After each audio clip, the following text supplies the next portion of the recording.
عرفتوا مصر منصورة ازاي؟ بفضل ربنا.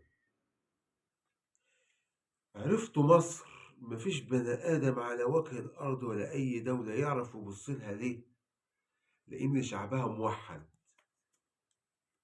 عرفتوا مصر مش زي الدول الخليج كله بيرمي عليها ليه؟ وكله بيخبط فيها ليه؟ لأن رجالتها رجالة بمعنى الكلمة ودمها حامي. هي دي مصر. عرفتوا يا دول الخليج مصر كانت بترفض من أواخر السبعينات اللي إن القاعدة الأمريكية تيجي عندها ليه؟ لأنها هي دولة مؤسسات ودولة جيش قوي بقاله 7000 سنة من أيام الفراعنة.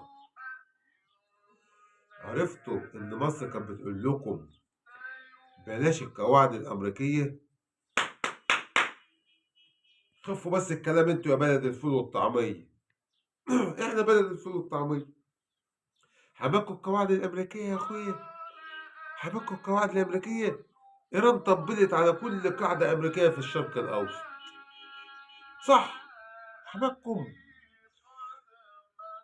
كل دولة فيها قاعدة أمريكية ده خطر مشروع على الدولة اللي هي فيها. يعني أنا قاعد في قلبك ومحوطك يوم ما أنت تغلط كل ده هيخبط فيك. قواعدها كلها هتضربك يا حبيبي. عرفتوا إن مصر كانت بتقول لكم وحدة عربية وإسلامية ونمسك في إيد بعض صف واحد؟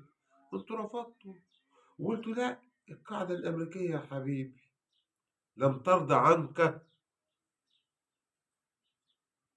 مش عايز أفسر. تحيا مصر. وإن شاء الله مصر منصورة.